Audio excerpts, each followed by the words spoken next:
Dans cette vidéo, nous allons voir un petit peu les différences entre artefact, artefact API et les façons d'utiliser. Pour commencer, du coup, artefact permet d'exécuter du code HTML directement sur la plateforme. Par exemple ici, je voudrais un jeu de morpion où je joue contre l'ordinateur. Alors une fois le code développé, je peux juste tout simplement faire visualiser et j'ai mon application qui est exécutée directement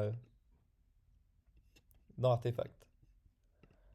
La deuxième façon, c'est de télécharger, mais derrière directement d'ouvrir ce fichier dans le navigateur.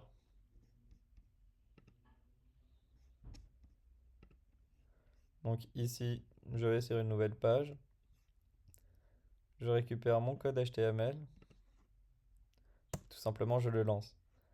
Et vu que c'est un code HTML, le navigateur peut très bien le lire. Pour tout ce qui est de Artefact plus API, si vous avez un compte login mot de passe, pour parler à l'API, il vous faut un token d'authentification pour pouvoir valider votre identité. Vous avez plusieurs moyens de le récupérer. Le premier étant d'aller dans Modifier profil, Sécurité, et ici vous avez votre token d'authentification.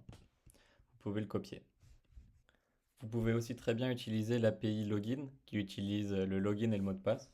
Par exemple ici, j'ai une petite application pour pouvoir récupérer le token avec le login mot de passe. Et derrière, je récupère mon token que je peux copier ici. Et il y a une troisième méthode qui est avec Artefact plus API, où en gros, on peut récupérer le token avec les informations de l'utilisateur directement dans notre page. L'assistant a de quoi pouvoir faire ça. Donc par exemple ici, je vais lui dire, je voudrais un chatbot avec GPT-4o mini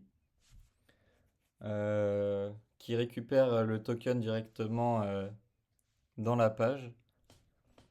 Et pour le reste, je te fais confiance, envoie le code directement.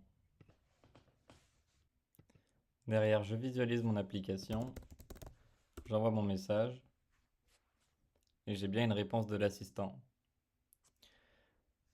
Avec cette méthode qui récupère directement dans le portail, si derrière je vais télécharger l'application, la lancer dans mon navigateur et ici envoyer mon message, je n'aurai pas de réponse car elle n'est pas connectée à mon token et donc ne peut pas répondre.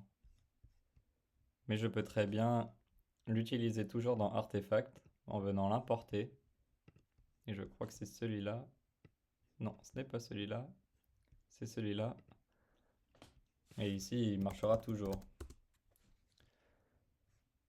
Si vous voulez des applications externes, vous pouvez très bien demander de rentrer votre token manuellement ou d'avoir une saisie de login mot de passe comme ici pour pouvoir se connecter. Exemple, je voudrais une application où je rentre manuellement mon token d'authentification et je veux parler à GPT-4o mini. Je te fais confiance, passe directement au développement de l'application et envoie le code en entier.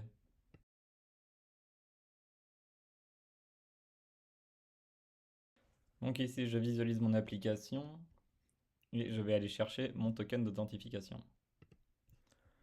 Parce que là, si j'envoie un message, bon, je vais pas tenter parce qu'on ne sait jamais. Je vais d'abord rentrer mon token, puis envoyer mon message.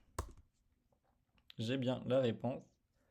Et ce qui est bien avec le fait de rentrer directement son token, permet que si derrière je télécharge mon application, je la lance,